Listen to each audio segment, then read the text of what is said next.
Hi there.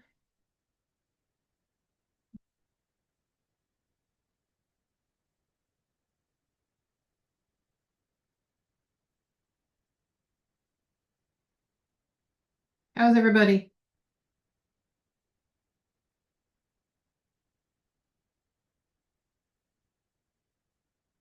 You enjoy your time off last week?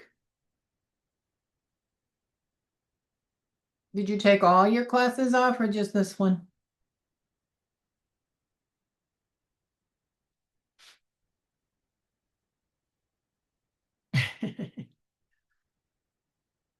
Oh, that's good.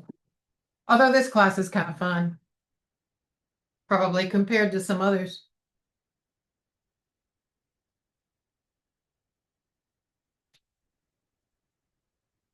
Okay, we still got students coming in.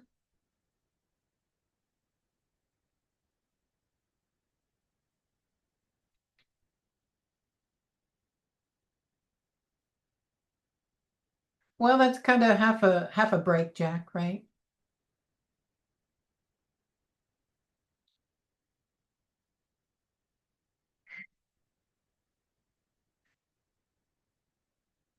All right.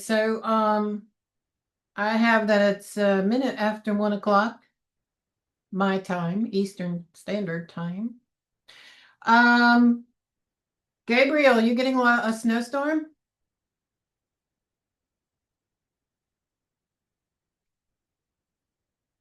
Yeah. My friend in Westerly, Connecticut already has 20 inches of snow, and that was about 2 hours ago. 20 inches. And it's still snowing. So there you go. Um, Times like that when I'm glad to be in North Carolina. Alrighty. Of course, we get an inch here and everybody's like paralyzed. So we're going to talk about creative play today, which is like playing any game involves an element of self-expression. Where's Calissa live? Maryland? Okay.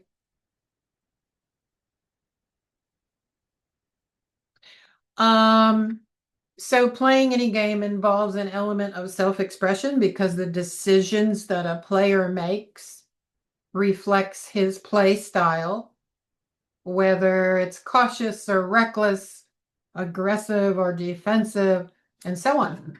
So video games can let players express themselves in the way traditional games have always have, and in a variety of other ways as well.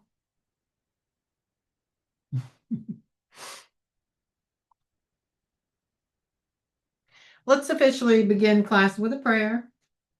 Dear Lord, thank you that you always listen. Thank you that your Holy Spirit goes with us every hour and every minute of our life. Amen. There are notes for this section if you have them. If not, um, I can tell you the important parts. Um, I went backwards, didn't I? There we go. So an avatar, hold on.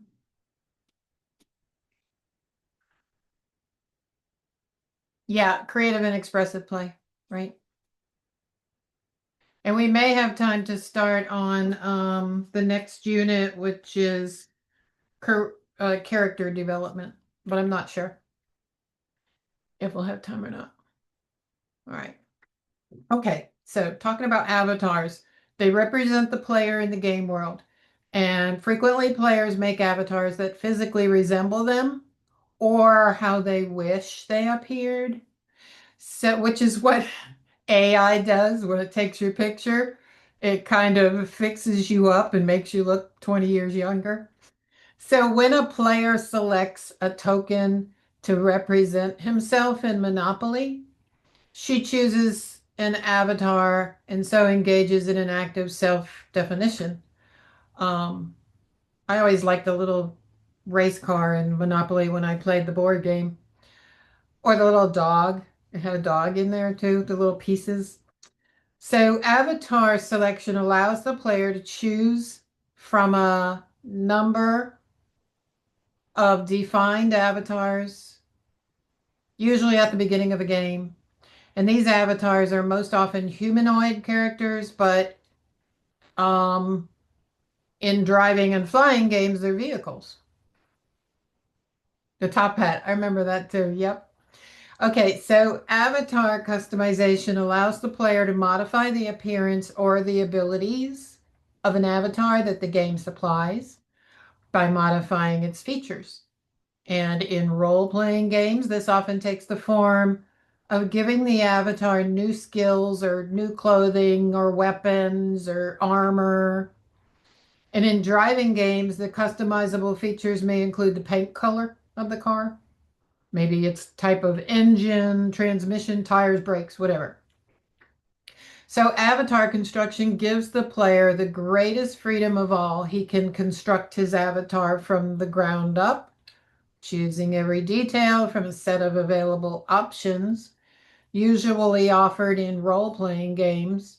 Avatar construction allows the player to choose features like whether it's a male or female, body type, skin color type, clothing, as well as the avatar strength, intelligence, kind of like dexterity, how, um, able it is to do special things and other functional qualities.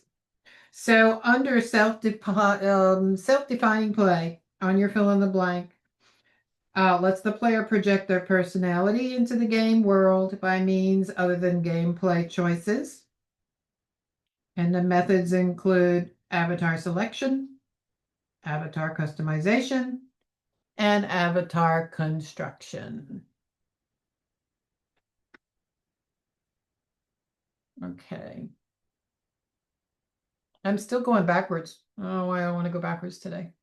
Okay, so what features do you want to include to allow the player to define himself or herself in the game? You guys are all thinking about creating your own games. Um, so what do you think? Avatar selection, customization, or creation from the ground up? And what attributes can she change? And this kind of has to do with your homework too. Ability to use up, down, left, right to free roam. Actually, your homework, hold on, I'll get to it on my iPad. Using a game that you're familiar with and that permits avatar customization, identify and document those functional and cosmetic attributes of the avatar that the player may modify. And in the case of functional attributes, indicate how they affect the gameplay. So that's your homework assignment. So you can be thinking about that as we go through this today. Jot some notes down and you'll just about have it done. All right. Okay, so self-defining play. I think I already gave you the answers to that on your fill in the blank. Cosmetically, you should be able to change their hair. Yep, I agree, Calissa. Yep. So an avatar represents the player in the game world. Frequently, players make avatars that physically resemble them or how they wish they appeared. Did we already do this one? Because I keep going backwards. So I already did that one. Sorry. Um, okay. Bonus eye color. Good. Functional attributes. There we go. Okay. So get after me if I keep going backwards. The qualities that a player modifies when constructing or customizing an avatar are called attributes. And an attribute is any quality that helps to describe something else. And hair color is an attribute of a person. Maximum airspeed is an attribute of an aircraft. Aircraft. You can divide attributes in the game into those that affect the gameplay, which are called functional attributes, and those that don't affect the gameplay, which are called cosmetic attributes. So functional attributes influence the gameplay through interactions with the core mechanics. And functional attributes can be further divided into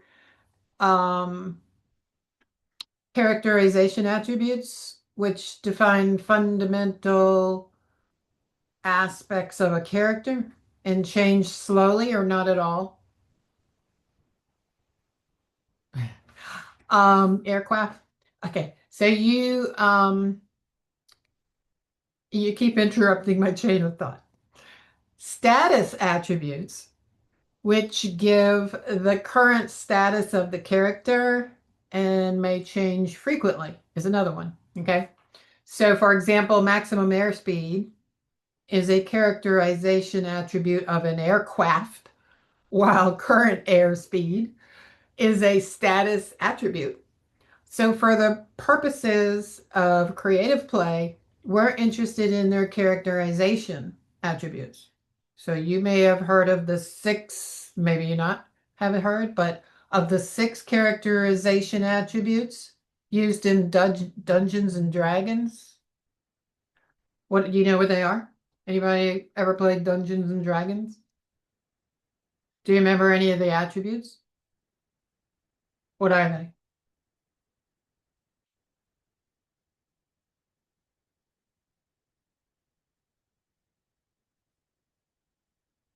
You got strength, dexterity, intelligence, wisdom, charisma, and construction.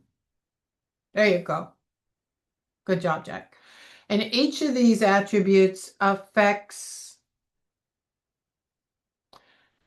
yeah, and each of these attributes affects a character's ability to perform certain actions in the game, like fight, cast magic spells, charm others, withstand poisons, and many other tasks. When a Dungeons and Dragons player creates a character, she receives a certain number of points, usually obtained by rolling dice to distribute among these attributes. And how she distributes them, giving more dexterity and less intelligence, um, for instance, establishes the character's strengths and weaknesses. And these strengths and weaknesses in turn determine how the player must play with the character to be successful in the game, taking advantage of um, the strength and avoiding situations in which the weaknesses render the player vulnerable. So if you allow players to assign any legitimate value to their functional attributes, some players will set up their attributes in the best possible configuration, and the game will be very easy for them. So you may want to prevent this to keep the game challenging. Okay, so consider the following approaches coming up. What goes in the blanks? We are on functional attributes, affect gameplay, two types of functional attributes, characterization attributes, define fundamental aspects and change slowly or not at all. I can't really read what you put in the chat because too small. Status attributes show the character's current status and they may change frequently. Designers often give a fixed number of points to assign or include default settings for beginners. So did you get all that? So we got affect gameplay. We got characterization attributes, fundamental fund fundamental aspects, and change slowly. And then we got status. Status attributes show the character's current status and change frequently. And then designers often give a fixed number of points to assign or include default settings. There you go.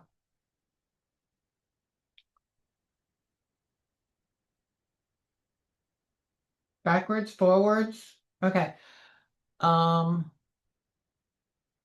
33.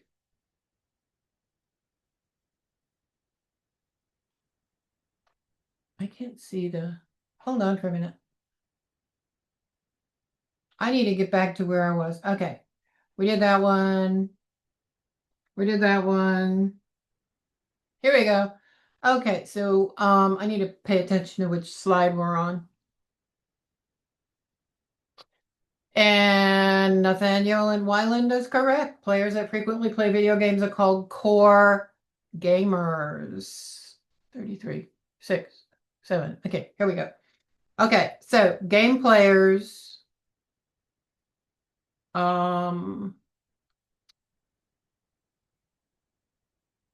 can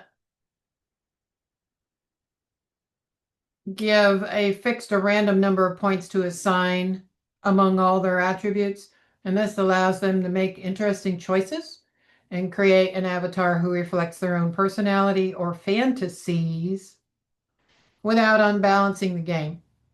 So if you generate a random number of points for the player, use a non-uniform distribution in order to avoid producing unusually strong or weak characters. Include a set of default or recommended settings so players who want to get started quickly can do so without spending a lot of time setting attributes. This is sometimes called quick start mode, and allow players to earn the right to set their character's functional attributes any way they like by completing the game with constrained attributes first. Okay? 7, 8. Okay. What is the main genre of Dungeons and Dragons? Role playing. Yep. Very good. Okay, so the main genre is role playing. This is because the game involves players assuming the roles of fictional characters and engaging in a collaborative storytelling experience. And the focus is on character development, decision making, and interacting with the game world.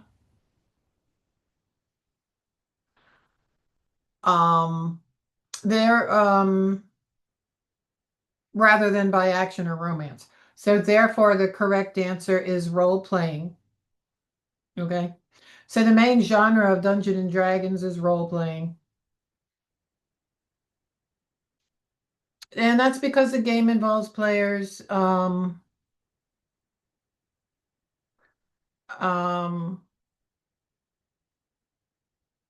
storytelling experience, pretty much. Okay.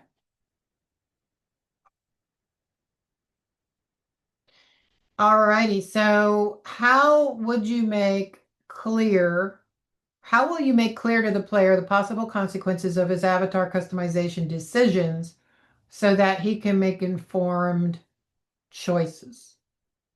What do you think about that? And then, of course, where are you going to provide that information to them? Something to think about.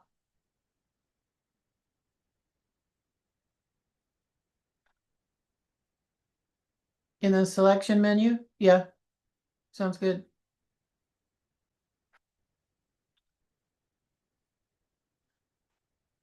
Okay. All right, cosmetic attributes. That's also on your fill in the blank. Cosmetic attributes don't have any effect on the player's ability to perform actions or overcome challenges. They're not part of the core mechanics of the game. They exist to let the player define himself in the game world, to bring his own personal style to the avatar.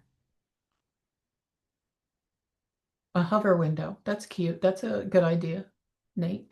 Okay, so cosmetic attributes do not affect gameplay. They make a game more fun at a low implementation cost. Examples are clothing, hair, body type, and vehicle paint and decals.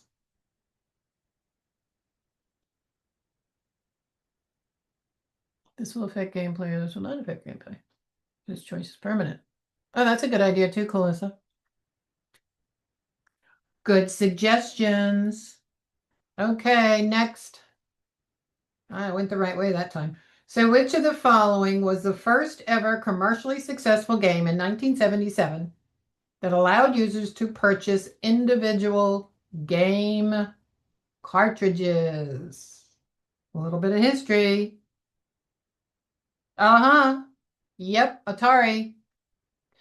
First ever commercially successful game that allowed users to purchase individual game cartridges. And this console revolutionized the game industry by introducing the concept of interchangeable game cartridges, giving players the ability to expand their game library and choose from a variety of titles. 1977. Yeah, Game Boy was later, was around when my son was born in the 90s, I think. You have to look that up. So the Atari 2600's success paved the way for future gaming consoles and established a new era of gaming where players had more control and choice over their gaming experiences. Um, and this console revolutionized the gaming industry. Um, well, see, now I want to know about Game Boy. So let's see if we can find more information on.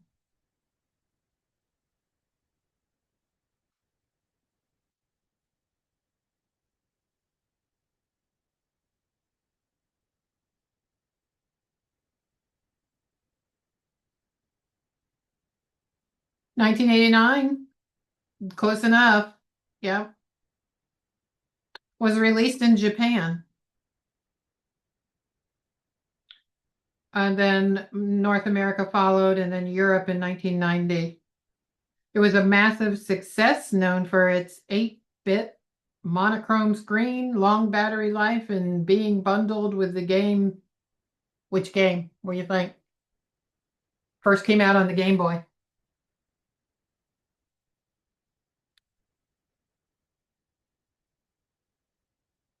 Tetris. Wasn't Tetris that little guy the round guy with the teeth? Wasn't that Tetris? What am I thinking of? What am I thinking of? Pac-Man? Oh, okay, sorry. Oh, what was Tetris? The little cube things. Okay. Um, Now it says that that was created in 1984 by Russian software engineer. I can't pronounce his name. Anyway, okay, next. Okay, so just a reminder that play is always limited by the software. So many games offer the player the chance to design or build something. In Minecraft, it's a landscape. If you offer creative play, you should allow players to save their creations at any time and reload them to continue working on them. And you should also let players print out their creation, take screenshots, copy them to other players' machines, and upload them to websites. So sharing creations contributes to the fun. Computerized creative play falls into two categories: constrained creative play and free-form creative play. Okay. So a computerized game necessarily restricts creative play to whatever domain the game supports, like painting, composing music, animation, and so on. So in free-form creative play, few or no rules limit what the player can do within the confines of the game world, although play remains constrained by the domain, the set of actions that the user interface offers, and the machine's physical limitations are all constrained by the domain. Okay, so prototype. I gave you the answer to that one. The very basic first ever version of a game is known as a prototype. And in the context of the question, the term prototype refers to very basic first ever version of the game. It's typically created to test and evaluate the concept and the mechanics and the features of the game, moving on to the final decision. Oh, good, Gabriel. Um, the final design. Moving on to the final design. Okay, so it serves as a preliminary model that can be used for feedback and improvements before the game is fully developed. Okay.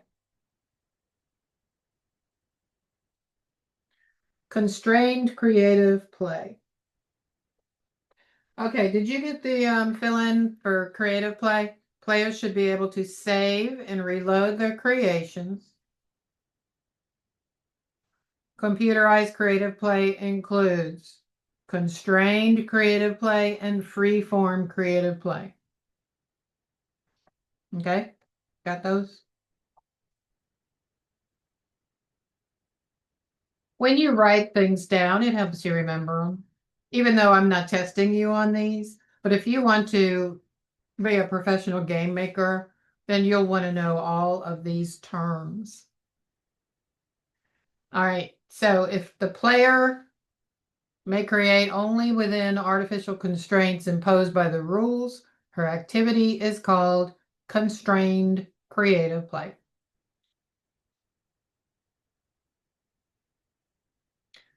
Um, it really just provides a structure for the player's creativity, and this type of gameplay grows out of some familiar ideas. The expressive power offered by creativity tools, the growth in the number of actions available to a player as games progress, and the fact that players must overcome challenges in order to succeed. So play limited to an economy. The player must successfully manage an economy to construct larger creations and also to get additional creative power. And the primary challenge in these kind of games is successfully economic management with creative power serving as the reward for success.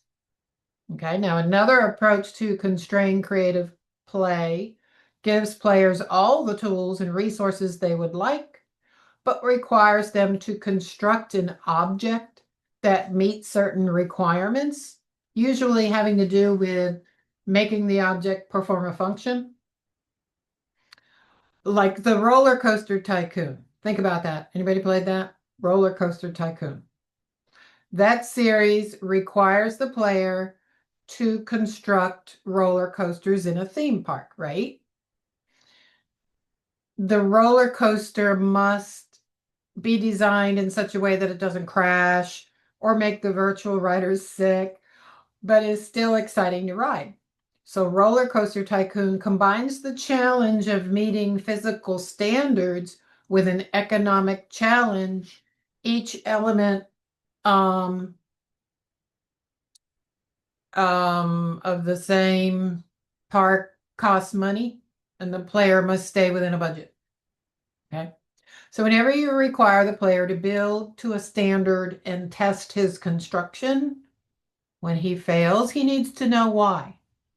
Otherwise, he can't learn the principles upon which you base the standards. So Roller Coaster Tycoon number 2 includes a feature to show the player how high and how steep the different segments of the coaster are so he can figure out with a little experimentation. Okay.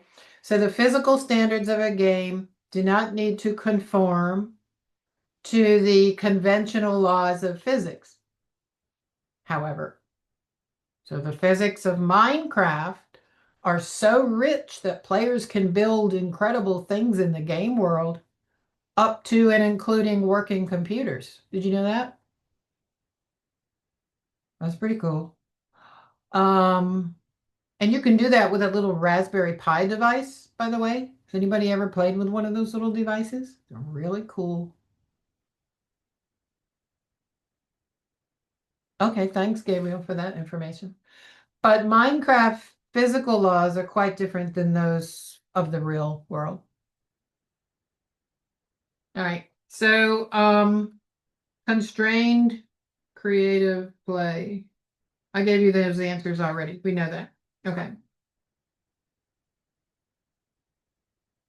Down, up, down. Okay. Okay, so what type of games involves thousands of people playing at the same time with their own respective avatars? Yep, that is true. Um, these games typically take place in a virtual world where players can interact with each other and complete various quests or missions. And examples of these games include World of Warcraft, Final Fantasy 14, something like that, and Guild Wars 2. And massively multiplayer online games involve thousands of people playing at the same time with their own respective avatars. They usually take place in a virtual world where players can interact with each other and complete various quests or missions. Okay.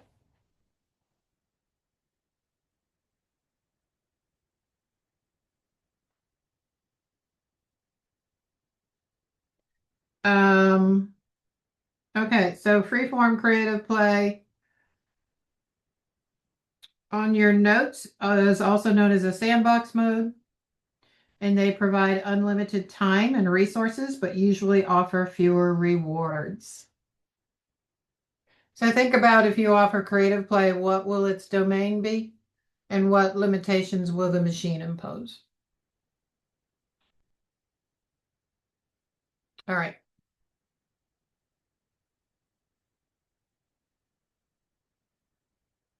So with an adequate physics simulation, if I were to offer creative play, I would allow for building stuff. That would be fun.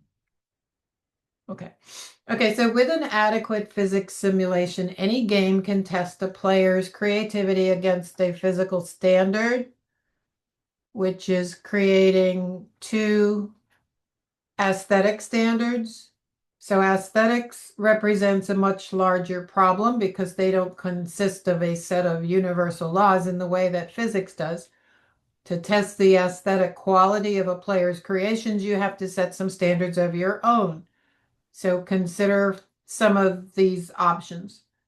Test against a fixed but hidden set of rules that you can establish and create a system of trends that the player can research and maybe allow the public to vote online on how they look. All right.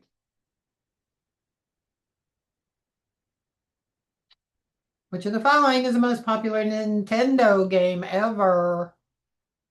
Super Mario Brothers.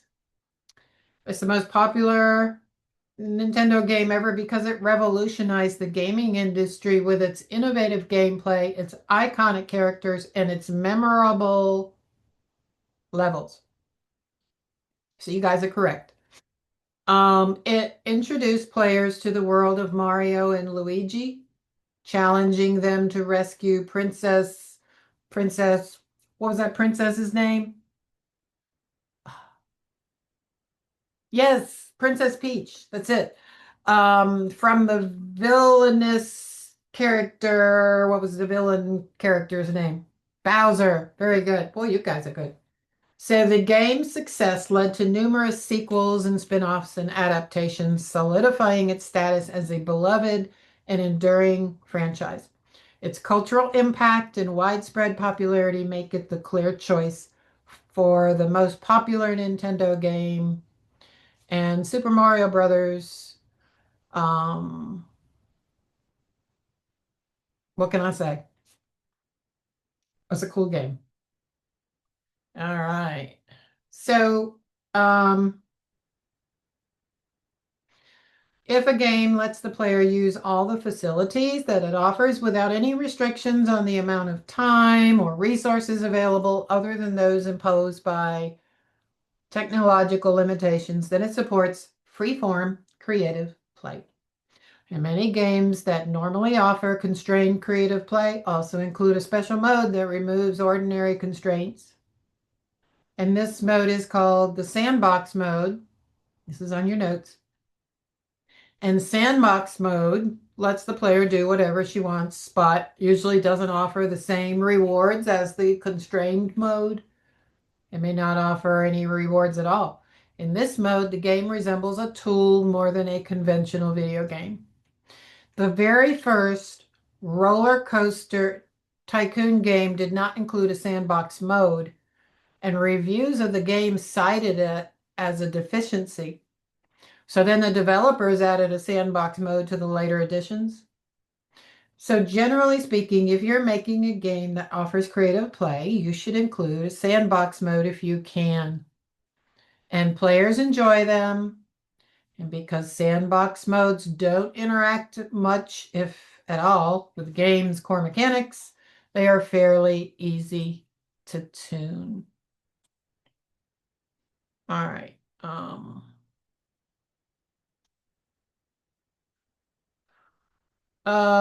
Wait.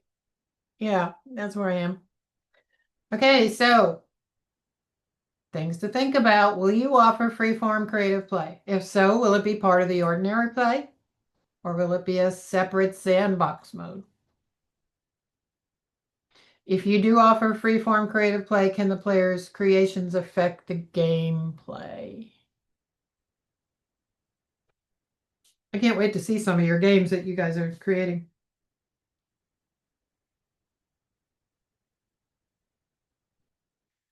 All right, and 5 minutes, we'll take a break. Okay, so we are on expressive play and gameplay on our notes. Two major forms of expression, role playing and storytelling.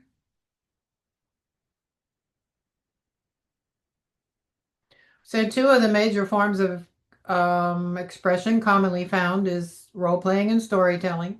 The term role playing is rather overloaded in gaming because it can mean anything from genuine acting in an improvisational drama to simply playing a video game. For the purposes of this unit in this class, role playing means controlling an avatar character in such a way that it exhibits some of the behaviors of personality characteristics of real people.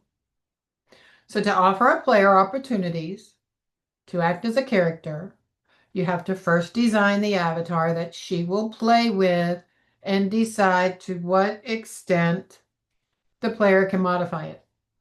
In the process of doing this, you also have to decide what means you're going to give the player to make the avatar seem like a person and not just a puppet.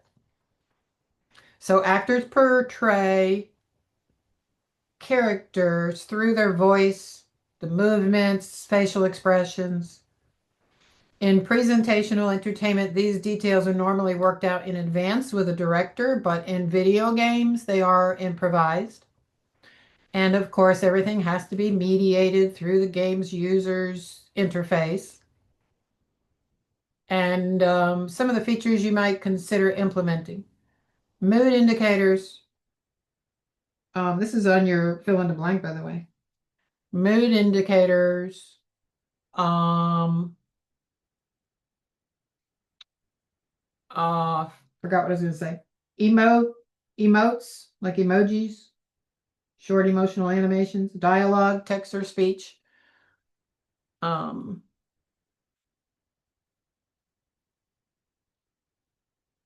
so a mood indicator is an icon that the player can select that allows her to indicate her avatar state of mind in a crude kind of sort of way.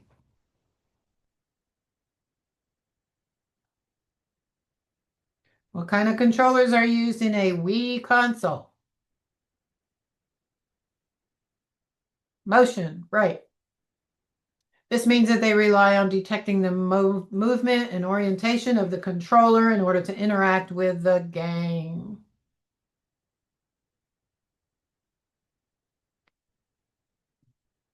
Yeah, probably so, Gabriel. So the Wii remote, also known as the Wiimote, is the primary controller of the console and uses motion sensors to track, see, motion sensors to track the player's movement.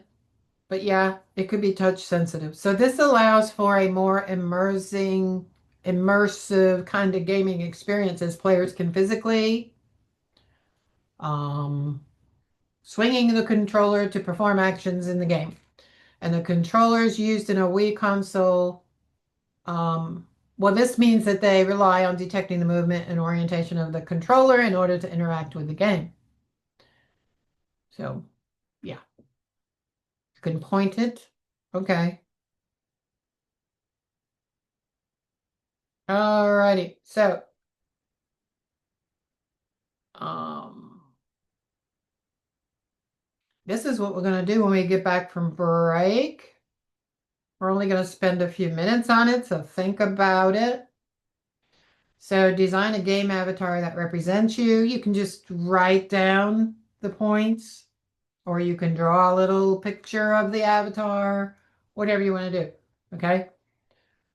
Include your cosmetic attributes, your functional attributes, status attributes, cosmetic, label each one, cosmetic or functional. So something to think about. Oh, you could do one you already made. That'd be fun. Sure. That'd be fun. Okay, we have 2 minutes to break. I think we could go ahead and break now and just come back at I don't know, like 11:49, and we'll take a look at your avatars, what you're thinking about. All right, see you shortly.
Alrighty, so Nate has already posted his.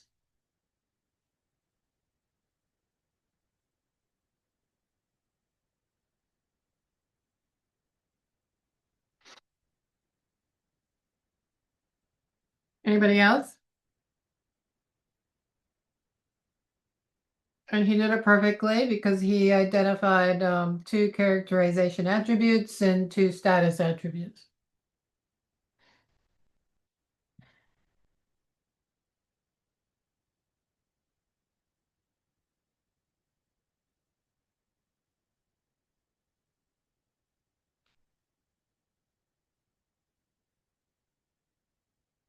Oh, hey, that's cool. How'd you get a copyright on it? What did you have to go through to do that, Wyland?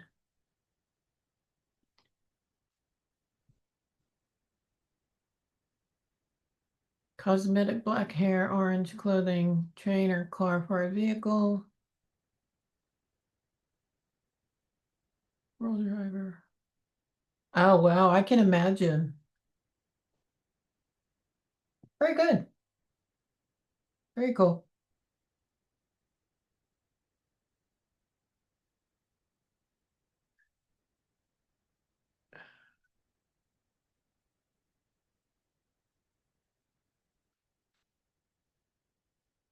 Okay, so we have Gabriel's. So,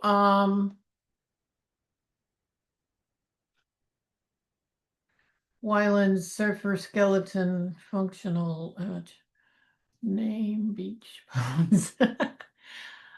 Assault class from about a game house. Very good. Nice job.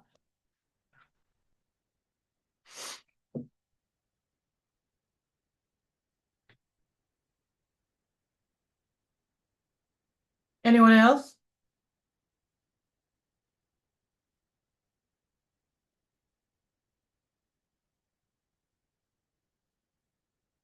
Mm-hmm. Okay.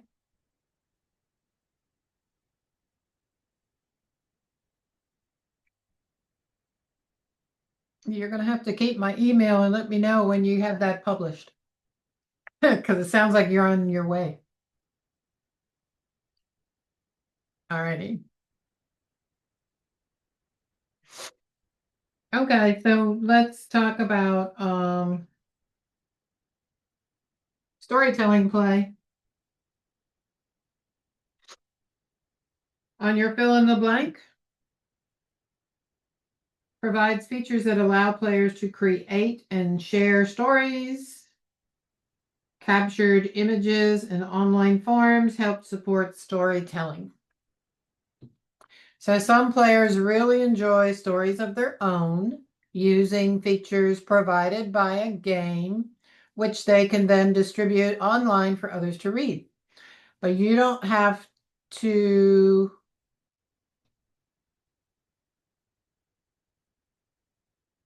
online forums, captured images, and online forums. But you don't have to build a complex storytelling mechanism for someone to play with. The Sims provided, so yeah, the Sims game proved to be a huge success with a much simpler system. Players can create characters and construct houses for them to live in, and then initiate events by giving commands to the characters. And the Sims also let players capture screenshots from the game, put captions under them, organize them into storyboards, and upload them to a website for others to see. Well, there you go. So, more to think about. Does your game include features for role playing or storytelling play? What will they be? And how can you seamlessly integrate these features into the rest of your game? Okay.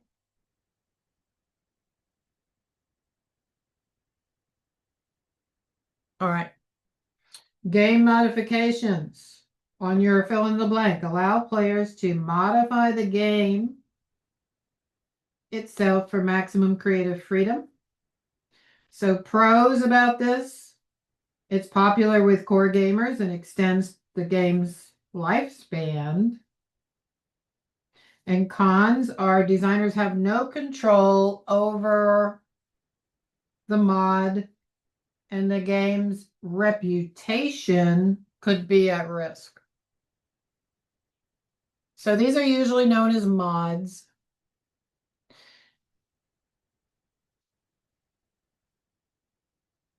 Okay. Oh, Calissa, we just a couple of the students talked about their avatar modifications, and now we're just talking about game modifications. Um, I think we talked about storytelling play, and on your notes, it provides features that allow players to create and share stories. Captured images and online forums help support storytelling. And then now we're on game mods. So to give your players the utmost creative freedom with your game, you can permit them to modify the game itself, to redesign it themselves. And game modifications or mods are extremely popular with the dedicated gamer community and almost an obligatory. You're kind of obliged to give it to them. It's an obligatory feature of any large multiplayer network game. So providing a player with mod building tools also makes good business sense.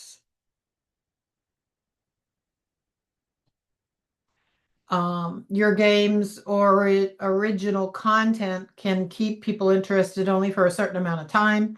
But if people can build mods that use your game engine, people will continue to buy your game just to be able to play the mods. Right?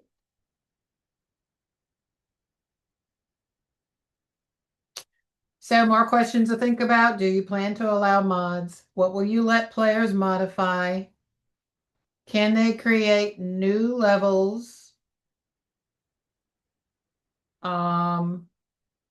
What tools will you want to ship to support these activities?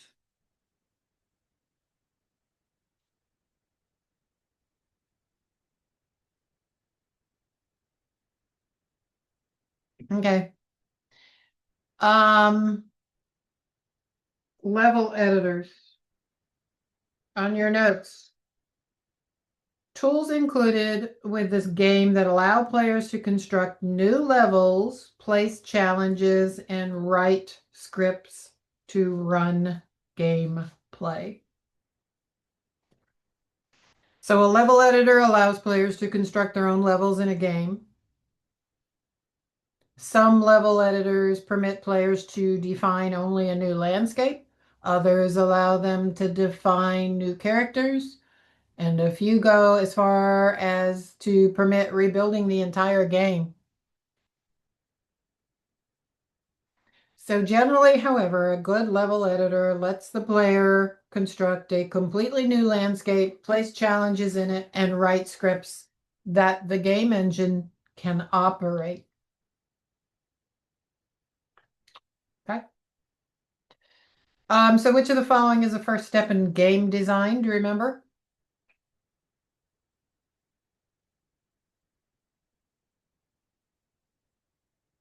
Pre-production. Yep. Because it involves the planning and preparation phase before actual development begins. So during pre-production, game designers define the concept, create a game design document, remember, and establish the scope and goals of the game, and conduct market research. You're funny, Nate. Okay.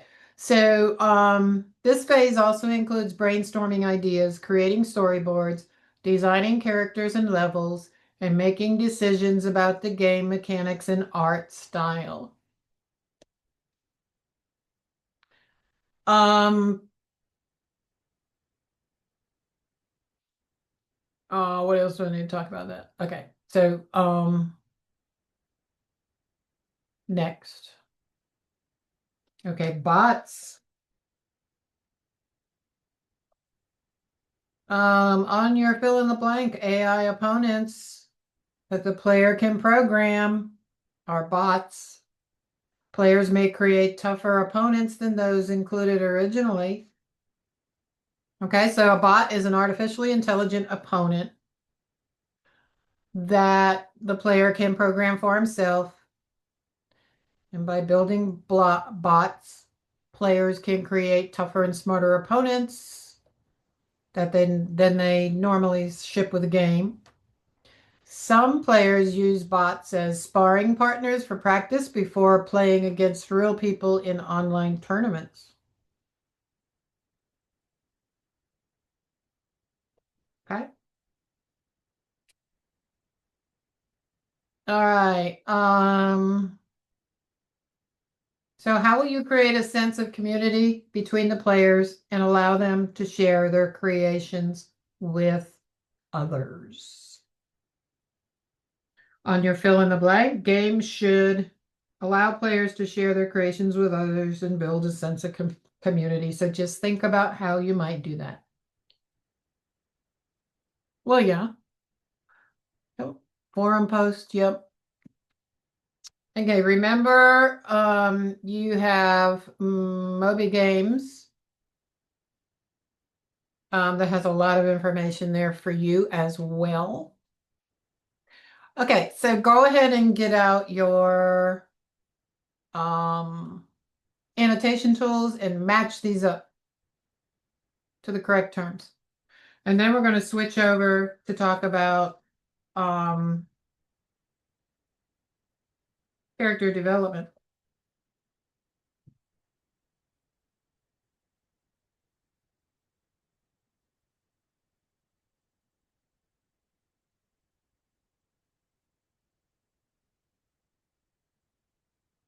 Self-defining, creative play, storytelling, mods. Perfect. Very good. You did it. All right, we're going to transition over to a different topic in about a minute when I can get out of this annotation tool. Oh, where'd it go? Oh, go away.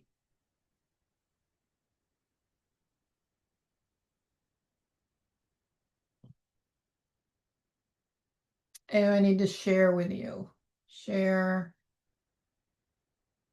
view. And here we go.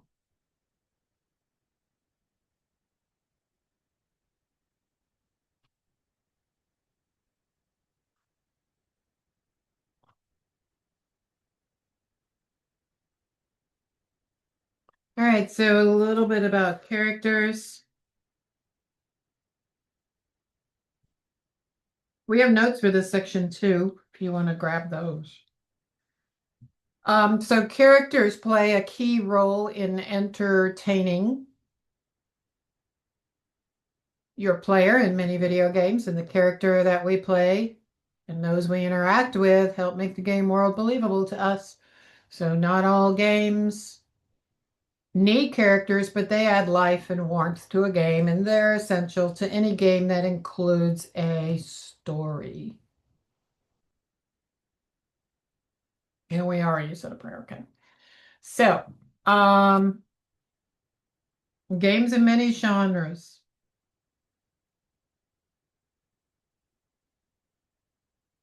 So in many genres, role-playing structure, gameplay, um, is structured around characters. And action games, especially fighting and platforming and platform subgenres, adventure games, action adventure hybrids, and role-playing games all use characters extensively to entertain. And players need well-designed characters to identify with and care about. Heroes to cheer and villains. Um, uh, so characters designed to intrigue the player or make the player think. And if characters aren't interesting or appealing, then the game is kind of lacking. So a character need not be attractive in the conventional sense of being pleasant to look at, but he must be competently constructed and well drawn or well described. His various attributes should work together harmoniously. His body, clothing, voice, animations, facial expressions, and other characteristics should all join to express him and his role clearly to the player. So, good character should also be believable. Players come to know a character through her appearance and actions. And if that character then does something at odds with her apparent persona, players won't believe it. Avatar characters have extra burden. The player must want to step into their shoes to identify with them and to play as them. And your players or customers identify many games by their key characters, and that's why so many games take their name directly from their characters. Um, from Pac-Man to the latest in the Ratchet and Clank series. Have you heard about the Ratchet and Clank games? Talk about those in a little bit.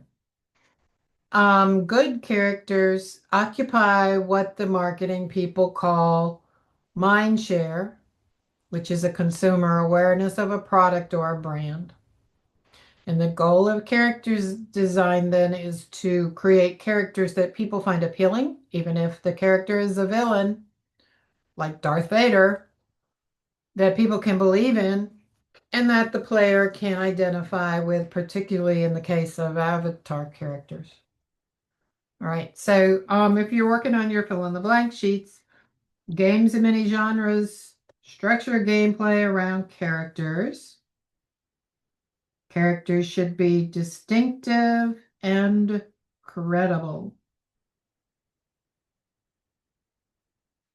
The ultimate goal of character design is to create characters that people find appealing, people can believe in, and the player can identify with. Okay, so I'm going to test you. Who is this? We talked about him earlier. Yeah, Bowser. Very good. Good job. All right. Okay, so the relationship between the avatar and the player. So the game industry uses a term, avatar, to refer to a character in a game who serves as the protagonist under the player's control. And most action and action adventure games provide exactly one avatar. On your fill in the blank. The relationship between player and avatar varies from game to game. And some factors that affect the relationship. Did the player design the avatar? Is the avatar visible? How is the avatar controlled? All right, and test you again. Who is this? It's Zelda. Yep, kind of gave you a good hint up here, didn't I? All right, so player designed avatar. On your fill in the blank, player designed avatars allow the player to create the physical attributes and the personality. So whereas most games have established character as the player's avatar, role-playing games, especially multiplayer online ones, almost always give players considerable freedom to design an avatar to their own specs. And because the player herself designs the avatar has no personality other than what the player chooses to create. Who is this in the Legend of Zelda franchise? Link. Very good. That was fast, Wyland. All right. So non-specific avatars on your fill in the blank. Assume the avatar to be the player and are common in early text-based games. Specific avatars have detailed histories and personalities. So modern games with strong storylines are detailed characters who have histories and personalities of their own. So Nancy Drew from the Nancy Drew games is a good example. And these are specific avatars, and the player's relationship with them is more complex than it is with a non-specific avatar.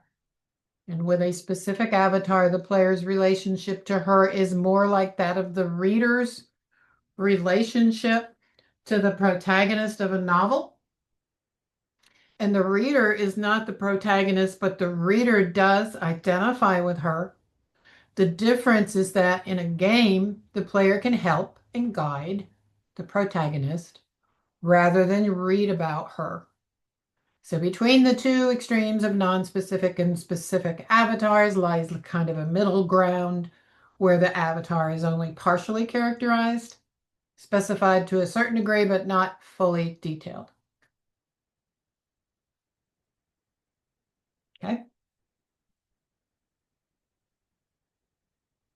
Who is this in the Halo series?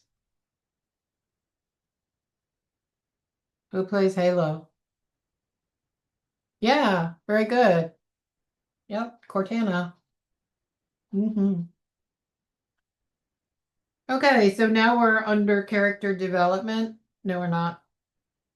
What are we on? Maybe I don't have a note for that. I might not have a note for that one. Um, oh, it's later, maybe character growth, creating character depth. Anyway, we'll come back to that one. So the way a player feels about an avatar depends somewhat on how the player controls the avatar in the game. Um, we talked about that with Nancy Drew, right? Um, and the avatars and all the other point and click adventure and computer role playing games. So the player's control is indirect. He doesn't steer the avatar around, but points to where he wants the avatar to go. Um, and the avatar walks there of her own accord. Okay, so that's on your fill in the blank. Direct control, player steers the avatar. And indirect control, player clicks or tells the avatar where to go. The player is the avatar versus player is a guide. So there's a game called Lara Croft, and then of course Mario.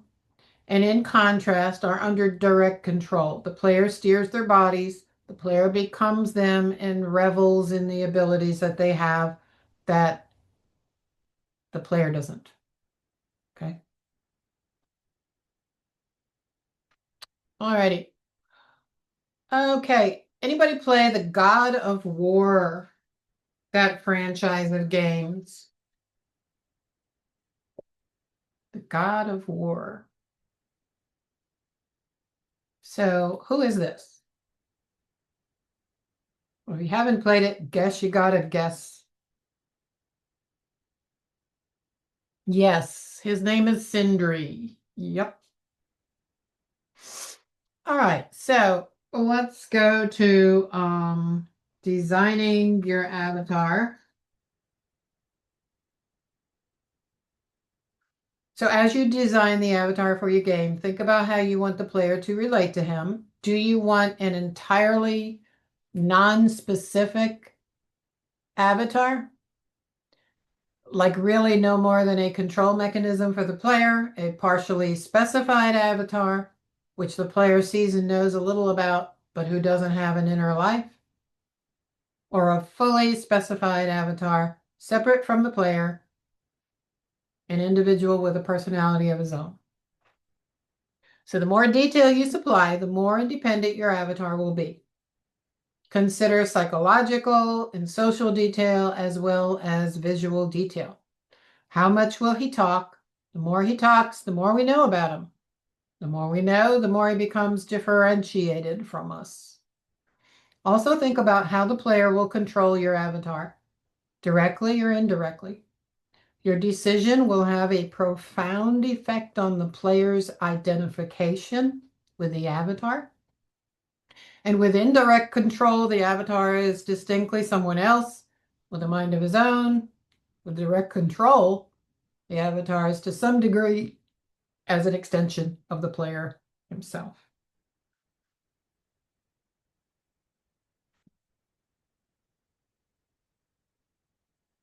All right.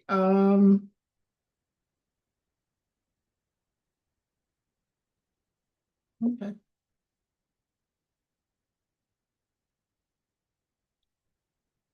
The Psychonauts franchise?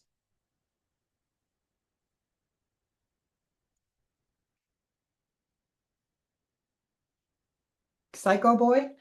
It looks like he could be Psycho Boy, huh? But he's not.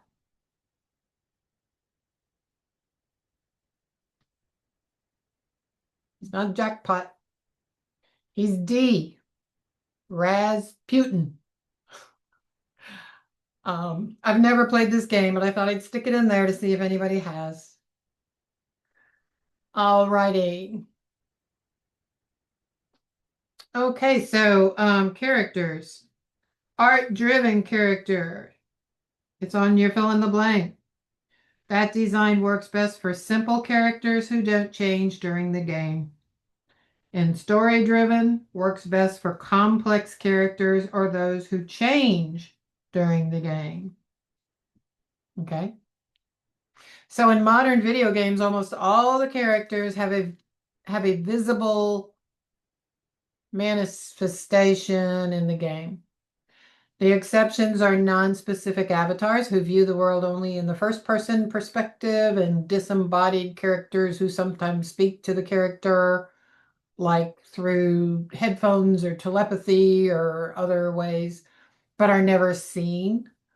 And in all other cases, you will need to display your characters, and the way those characters look have an enormous effect on the way players feel about them. So many designers, especially those who are visually inclined, start to create a character by thinking about her visual appearance first. And if the character doesn't exhibit a complex personality and she doesn't change much during the course of the game, either behaviorally or visually, then this is often the best way to do it. Okay.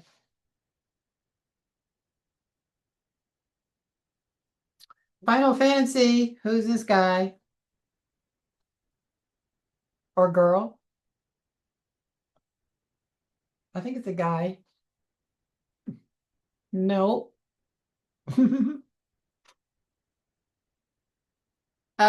He is Zidane. Yeah, Wyland, that's who he is. Yep.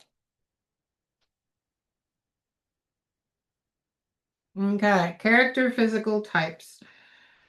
On your fill in the blank, humanoids have features like a human. Non-humanoids are shaped like vehicles, machines, animals, monsters.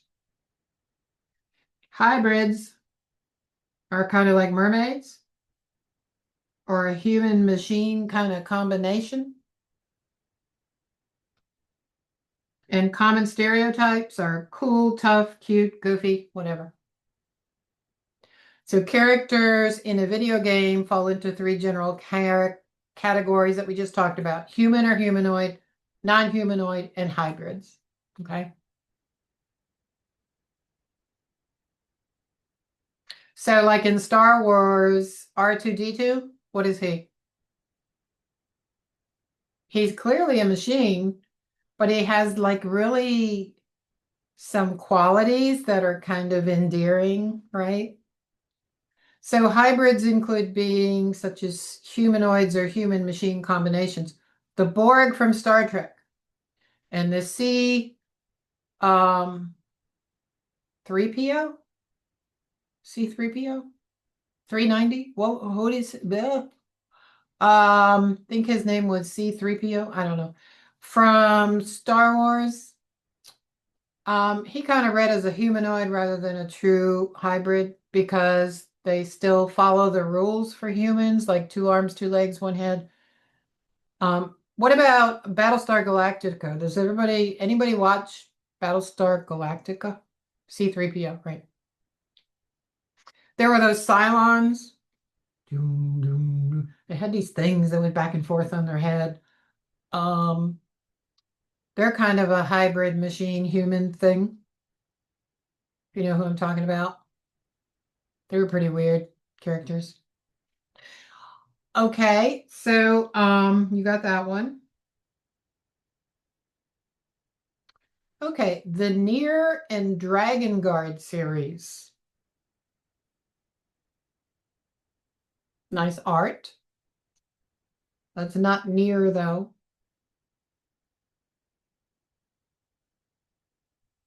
It's it's FA2. So you're hearing about a lot of games you haven't heard about before. All right, let's talk about cartoon-like characters, and then I think we're going to have to continue this next week. Okay, so relatively few art-driven characters are drawn with ordinary proportion or with photorealistic features. Rather, they are exaggerated in various ways that would be similar or familiar to you from a comic book and a cartoon, right? Like cool, tough, cute, goofy, that kind of thing.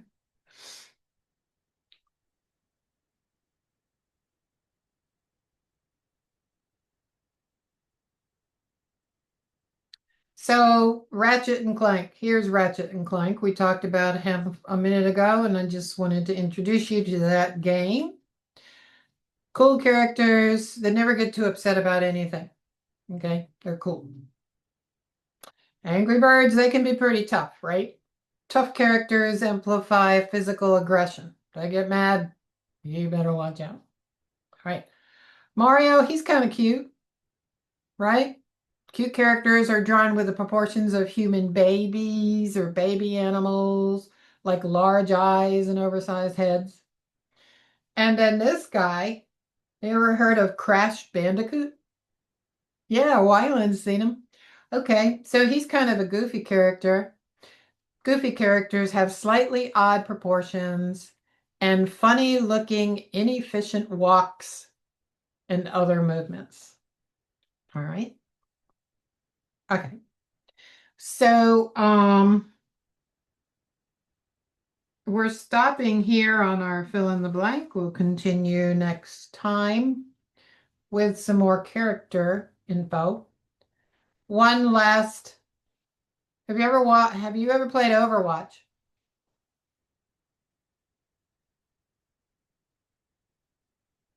You know this character, Jack?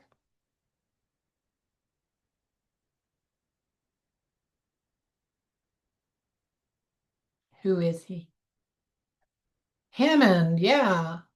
Well, he's a cute character, isn't he? Okay, so next week we're going to pick up right here with clothing, weapons, and symbolic objects and names. Um, any questions?